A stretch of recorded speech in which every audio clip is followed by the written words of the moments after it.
One of the things that connects us, makes us all alike, is we all face a wild card of life. We face a wild card of obstacles, constraints, barricades. The moment we try to create something, the moment we go after a goal, there's a paradox. It creates a problem. We don't know how to create what we want because we're setting out to create something that's different than what we know. So as we go along and we take steps, it really puts our certainty in check because we can't be sure that we have the answers. In fact, if we don't make room for mystery, we get so rigid that we can't adapt. We can't make learning happen.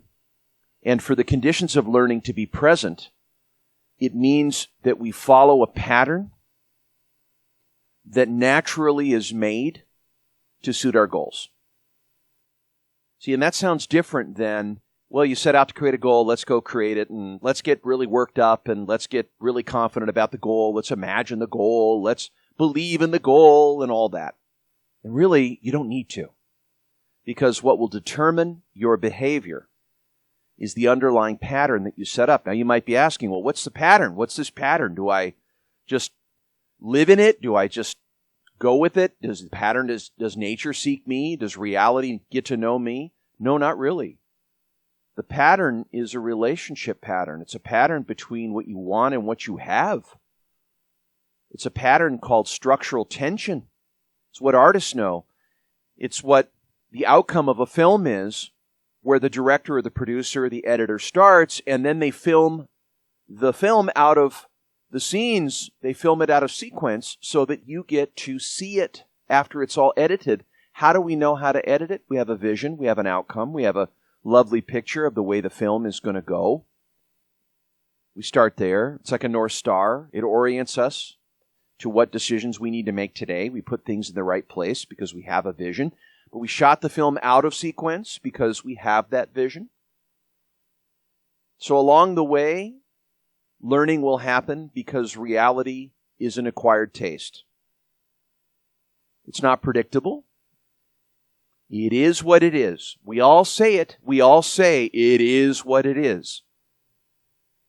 But to really live that, to accept reality fluently just as it is, I mean, this has got to be one of the most lifelong pursuits of getting it right, of getting the right structure to be creative in your behavior. Creating what matters to you. It can be a way of life because you're bringing creations into being, and I can't think of a better way to learn. Learning will happen by having an outcome. It will happen by having a clear picture of what you have now in relationship to that outcome, and that's not always clear. There's ways we have to position ourselves to see where we really are. And as we do, we are able to materialize, really a better word would be to be able to see the pattern that may be at play that isn't the right pattern. For example, and this is easy to miss, a belief or a concept is a piece of information in our mind that we gathered from previous experiences. An expectation, an assumption, fear. It's conceptual. And our concepts can become very impeding when we're unconscious of them. So you might ask yourself, well, does that mean I need to become practiced in becoming conscious of my concepts? Only if the concept is directly on the road, in the way to creating what you want. So if I have a concept that I'm unworthy of what I want, then if things came easy, if I went after it and I really went after it hard and I said, okay, things came easier, would I really accept it? Would I receive what it is that I achieved? Because the only way I'm going to really deserve it is based on how much it measures up to my sense of worth. Am I worthy of it? See, what if we take desire out of the deserve pattern? What if we just take deserve and say, okay, leave it in the bleachers. Let's get out of this, what I think about myself. Because in some way we've gotten into this sort of automatic assumption that what we have is what defines us. What we have is what we need to take personal. because we've taken a reckless level of responsibility for reality. So if it's to be, it's up to me, right? It's chanted in Human Potential. I take full responsibility for my reality. What is in my head is what I experience in reality. And in some sense, yes, but we're not all that powerful. Structure is structure. There's people living in structures. Some of those structures are unconscious.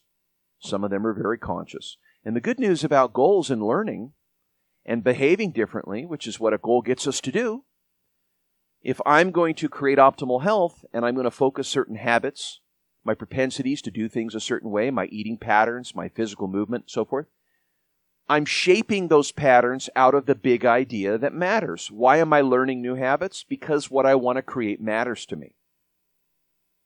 So I'm following a pattern of seeing what I'm doing, seeing my own seeing how I think,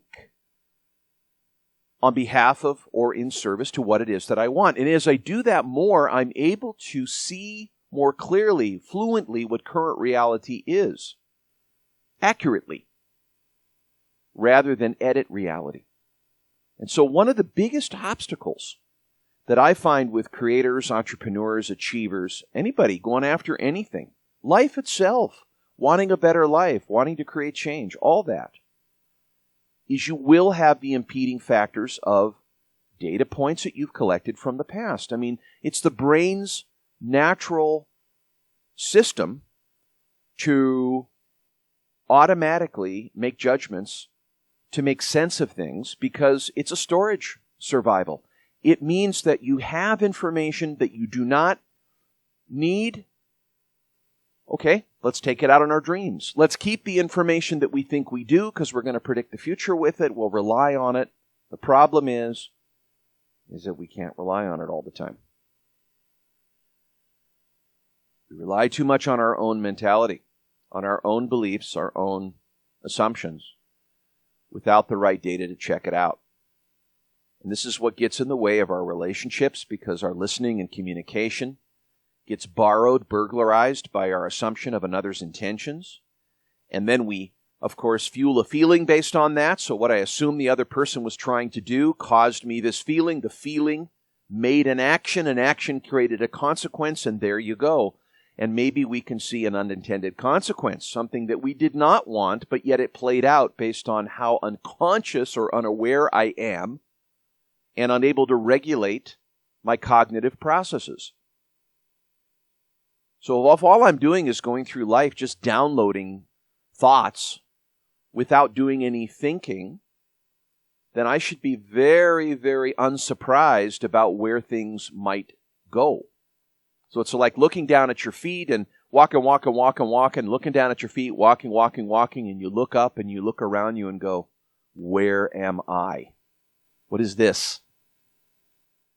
So if you don't examine what you currently have in mind, then you're probably not learning, because you're not able to see what plays out, because every one of those concepts at some level is animating.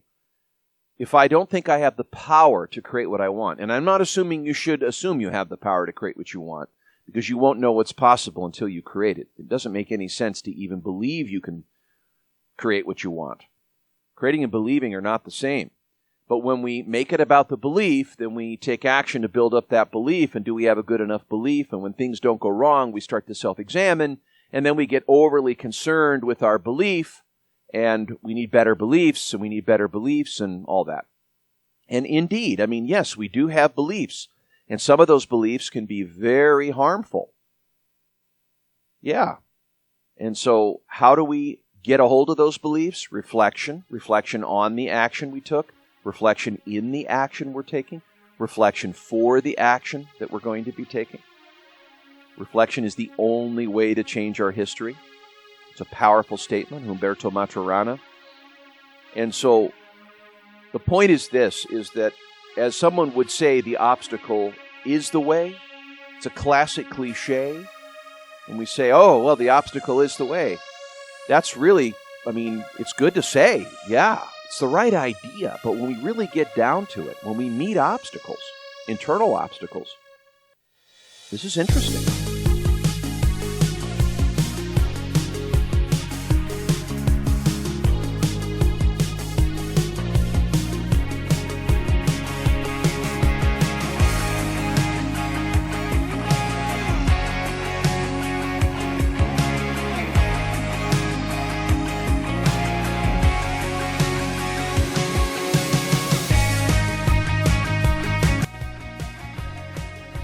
When we meet the edge of difficult emotions, when we meet the edge of an angry state or a resentful state, or someone betrayed us, or when we're in the state of sorrow, how do we dance? How do we tune into these things in some way? And there's something about it that offers us a thread, but we can't yank on the thread too much. Maybe as we go into it, we can be sort of an apprentice of ourselves to tune into these states. And what I've experienced as we open awareness, as we open our ability to pay attention to our attention, to be aware of what truly is going on, it requires a certain stillness. It requires a certain centeredness. Why is that so? Why is that so taught? Well, in my understanding, it's taught because there's a part of us that is the mind, which is the awareness, that's regulating the brain, which is the mechanism, and that as we make ourselves still, it's often said that stillness is the language of the future, because we open our listening. And as we open our listening like a bystander, a witness, we're able to bear witness to and become aware of our mental construction. So something is standing behind it. We might say those mental constructs are what compose our personality or our ego. And as we observe it, what do we also get? We get to witness our peripheral vision.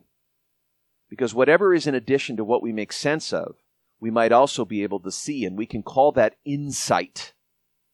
Insight is seeing the peripheral vision of the present moment. Foresight would be to see ahead. Hindsight is to see that backwards. But it's all reflection. And the question is, how reliable is it? And so there's a reliable process to have our mind sort of look through the peephole of the brain and directly perceive reality.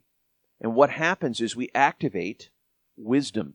We activate something in us that's behind the behind that is surfacing, buoying something that comes forth. And some might say it's very old. Some might say, like Cormac McCarthy would say, the author who recently passed away, that there's a committee in this subconscious area that we have, this collective subconscious. There's something in there that gives us guidance. And he talks about how he would go through his writing process and listen. How does he listen? First thing he's got to do is he's got to suspend his automatic mind stuff.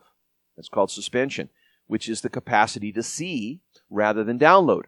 And we can develop this like a muscle, like a mental muscle, where we can get a hold of our attention. We can take control back by looking at what we're attending to or what needs to be attended to or from which place we're attending.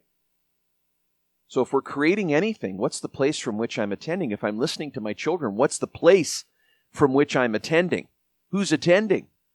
Well, maybe I don't know who's attending, and I don't need to determine who's attending, but I know that there's a dynamic there.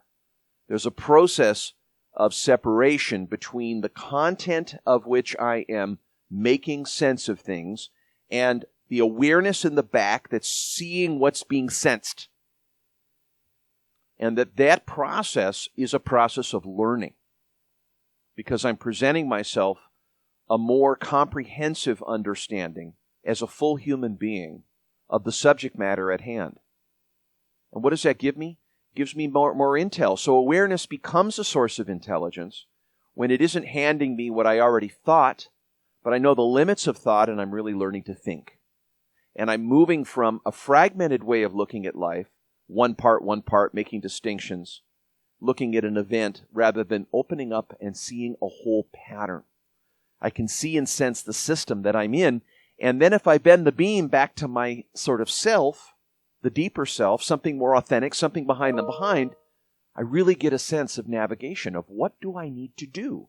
What is the directionality that I have here? What is the possibility of the moment?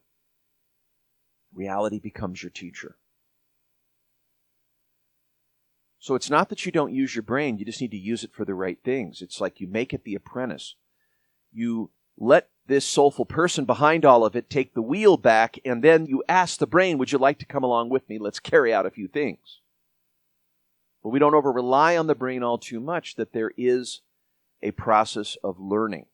And as we do that, we can deepen the place from which we're attending. We can perceive not just from our heads, but our hearts.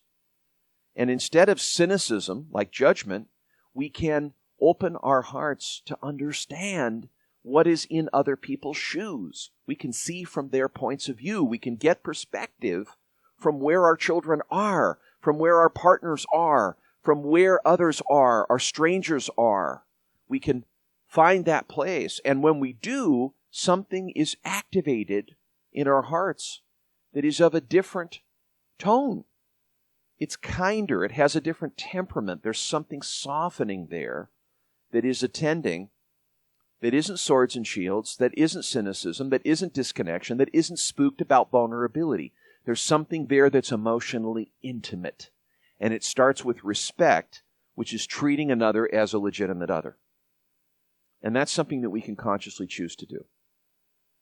And so to love the other is to let them appear. Is to love the other as a legitimate other is to let them be in the truth of where they are, the truth of the story they have, because it offers us the opportunity to learn by accepting instead of fighting reality. It doesn't mean that this is what we wished for. It just means, can we be fluent in reality and teach it to ourselves? And that's a conscious choice to be true to you. And a great one on behalf of the kind of pattern that would support creating, getting better and better at what you're creating. Because if you know more about what you really have, the kind of intelligence that you offer yourself gives you more peripheral vision to work with. I'm not talking about future vision. I'm not talking about intentional vision. I'm talking about peripheral vision. What is around you, the surround sound around you. Can you truly bring the listening to a more peripheral vision? A more generative place? Yeah. And you can listen from your whole being. And then as you go down deeper and you attend from the place of that deeper mystery, there's something in the presence there that is trying to come. It's not that silence is without words. It's that silence is saying something. Can you grab a hold of it? Or can it grab a hold of you? Are you empty enough? Are you vacant enough to be available to the directionality of that wisdom? As a combined force, not as the dominant force, but as part of the force of knowing primarily what you need to do. Because what you're after, what you're creating, isn't something you know how to do. So it isn't part of the brain system where you have the skillful means yet. You haven't acquired the skillful means. So you're willing to forgive the decisions that work and the ones that don't work, and slow down and make decisions because there's big consequences that are possible with the decisions you're making. There's going to be fast thinking, but there's also going to be slow thinking to quiet your mind and reflect. What you need to start, stop, and continue on the path of creating what you want. So one of the first obstacles that you can flip, that you can dilemma flip, that you can move from what you're stuck with to getting unstuck, is to get to the stuck, tune into the stuck, but as you stay with the stuck and stay present to the stuck, something in the reality begins to reveal itself. It's like, how long can you stay with the ambiguity, with the integrity of holding it together to bring something from the gray into clarification? Can you stay longer and listen deeper to be able to see the peripheral vision more, to equip yourself with a greater comprehension of reality as a human being? I think this is what leadership is really about.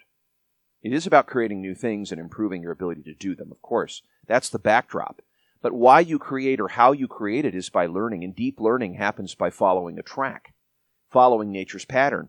And if the pattern is a balancing system between current reality and the desired state, then you're setting things up like a scaffold or a chassis to move energy along the path of least resistance that's going to go where it's likely to go.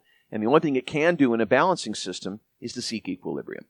And in that sense, you're going to resolve the tension. But, the amount of tension creatively that you're going to work with isn't based on the nearness of that. It's based on the distance. What does that mean? That means where you are compared to where you want to be. It's like the flame between the logs is because the logs are farther apart. The flame burns brighter. It's not that something's missing when we see a long road to where we want to go, to our visions. It means we have more energy to work with. It focuses the mind, gives us better instructions, calls on more inner allies, makes us want to be more resourceful, makes us buoyant and bouncing off of reality to be able to use reality as a trustworthy teacher. We know the universe is friendly. So let's use it. Life is in the business of creating life. And it's okay to look at it that way.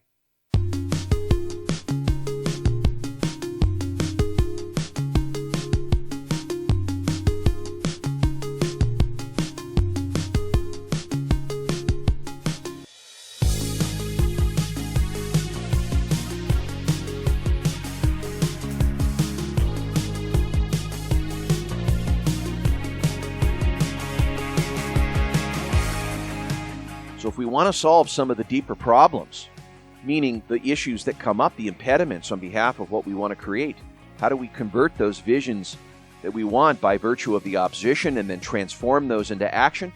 Is we use those inner resources that we call on. And first things first is we've got to get a control of our attention. Second is we've got to learn to reflect.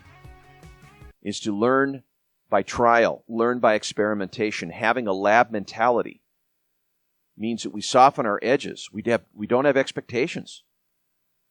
They're gone. They're premeditated disappointments. There's no room for them. Let go of the rules about what it should be, could be, ought to be, and go into what is. And as you do that, you begin to work with things.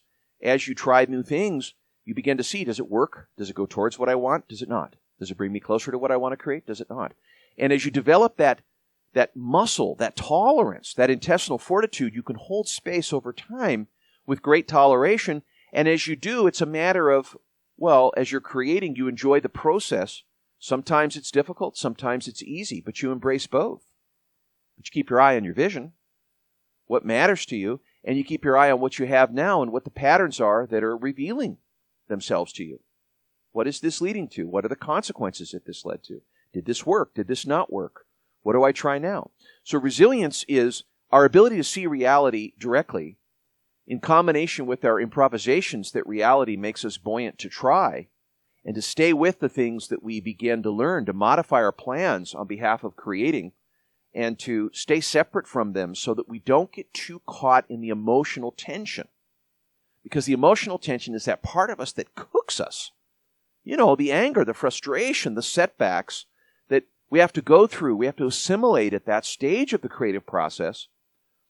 And yeah, it hurts so good sometimes, but we realize as a creator when nothing is happening, that is a very important part of the process. That something really is happening, but we learn to embrace that space, that liminality of things that aren't necessarily moving according to our brain, but it is moving in the structure. It's just more invisible architecture. We just want it the way we want it. We want to yank the thread. Give it to me now. I want the future now. Instead of outcomes coming on their own time frame. Yeah. We have to learn how to work with our own power and let go of that power to use the power of the system, because the system is intelligent and that it is more than us. It's a profound humility. It's not just our own human potential. Yeah, we're good makers of things. We have good maker instincts, but we don't make the world. We're not that powerful. We participate in the wilderness of the structures that we're in. We participate and we align with those structures, and we can shape those structures by how we think, what we want to create versus what we have. And as we see reality more clearly, we make strategic adjustments, but we stay separate from it. We're not disattached. We're even closer to our emotional states because we can be in tune with reality. We learn how to soften our edges and to be intimate with our experience. We begin to see things with fresh eyes. We maintain our inexperience, so that we can position new learning. And what's really neat about learning is that when learning and creating are the same, we're very involved in the process. I think there are most obstacles out there, they don't stand a chance. As long as we're willing to work with the creative process, we can awaken so many neat resources within us that's so deep. We know a lot more than we could ever say. You do. You know a lot more than you could ever say, and you don't know what you know. And you'll never really know anything about how resourceful you are until you set out to create something that's beyond what you already know. So please don't set any attainable goals. Please don't do that to yourself, because that's called repeating. That's not called creating. You're just basically repeating what you already know. You're not bringing anything new into being. So why not rethink? Why not reestablish your connection to that bold, challenging, exciting vision you want to create and summon that kind of courage to the commitment that you choose? And that itself is a phenomenal thing. because now you're setting yourself into the intention. You're setting yourself into what the process could involve, and you're learning the process as you're going along. Action equals clarity. So as obstacles come along, you present the obstacle. You set the problem on the table rather than solve it. You stay with it long enough and listen deeper to be able to see what's really going on. As you proceed forward, working through actions and lab mentalities and experiments, you figure out, did it move the bar? Did it not? You hold the space. You understand the forces that are at play. You don't cave. You don't compromise your vision. You don't put positive thinking on yourself to try to ameliorate or to lower the amplitude of the pressure. You seek reality, and you seek the accurate thinking involved here, and you stay with it. And what a better creator you'll be. Because as you stay true to those creations, and you go all the way, it's a matter of, by the end of it, you will have changed a few things, because you will need to have modified your thinking and your behavior in order to create that. You'll have built capacity. But there's nothing wrong with you. It's not that you're not good enough to create that. It's not that you're not believing enough. It has nothing to do with that. It has to do with being honest about the process and being clear about what you love before you create it. Honesty and love are the two most powerful forces the universe has to offer. You just have to learn how to work with it. So try it out today. Let's focus on a creation today. You set out to create something that you don't know how to do. Let's get a current reality you're going to start from. Start from the beginning of that and then move through the process and work with what you start, stop, and continue and what you keep. And then as you continue that movement, current reality becomes the vision. As you do, you accept it into your life. You receive it. You don't define yourself by it. And it creates a momentum, a new beginning for learning on behalf of something new that you start to create and set out. So you learn in stages. It's an iterative process. And so that's how you orient yourself. You orient your spirit to the obstacle. You befriend it and you attend. You tune in rather than tune out in your inner life as well as your exterior life. And you may find that maybe where you are on the plateau of the obstacle is you really don't need to be doing what you're doing. You may find that maybe you're on the wrong track, and maybe that is something you shouldn't be doing or you don't want to do anymore. Maybe it doesn't matter to you, not because it's difficult, but because in reevaluating your values, maybe it does not. And it's okay to change your mind. Because the game really is about knowing what matters to you in the moment. It's not that you signed, sealed, delivered, laminated what mattered to you and you have to keep your commitment. I love that old story about keep your word on everything. Why would I keep my word on something that does not matter to me? I mean, that just seems like it's self-imposed rules and imprisonment. That I'm not free to change my mind because I have to keep my word. Because, if I keep my word, then I'm going to have good karma. I was under the spell of that belief for a while. And so don't mess it up. If you don't keep your word, then you can't expect good things from the universe. The universe will bounce back the wrong signal. I'm not sure the universe is just that responsive. I mean, yes, there is some order between how I attend and how I think and what emerges, but not entirely. I think we have to take it at half. The other half is whatever plays out is whatever we are going to be given. And what is the potential of the moment and how we're going to use that constructively. Because life is non-adjacent to the things that I'm thinking. Not everything is going to be listening to my listening. Let that go. And you'll find yourself in a new land of discovery, that life is a wilderness of things that can come just as they do. Like you're walking a path out there in the forest. You're not predicting what's going to happen. What's going to happen is going to be given to you. The question is, what are you going to do with it when it happens? And where do you want to get to from here? And how is that going to become a constructive place from which you navigate the path?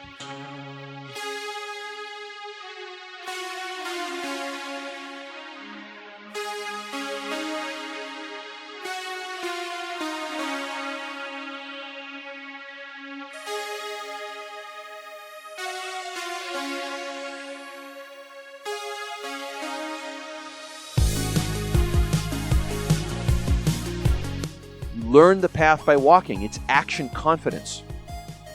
And when you know that, you don't freak out about the obstacles. I mean, you can react. It can be your meltdown, or you can respond with responsible, and work with what is at play. And you won't know how to create what you want until you create it. The question is, do you want to keep going because it matters? You don't lower your vision because it's tough. Don't feed yourself positive thoughts or because you have negative thoughts. If you haven't created it yet, you're going to find moments of frustration. That's the natural order of it. It's human to do that. So let's not pathologize pain. Pain is the natural part of going somewhere. Pain is in life. Pain is here. Negativity is in life. Whether we become negative about the negativity is the question. It doesn't mean you have to be positive about it either. None of those are worthy predictions. It just means that we are where we are, and can we be true and accurate about what that is and stay true to what we want to create. And as you create it, you accept that into your life, you receive it, and that's it. And you assimilate the learning, and you germinate new creations, and you go. And it starts here. Your life as a creator can become a more conscious, intentional process with a good peripheral vision against the backdrop of a future vision. And those two provide you the learning that is needed to turn obstacles into opportunities.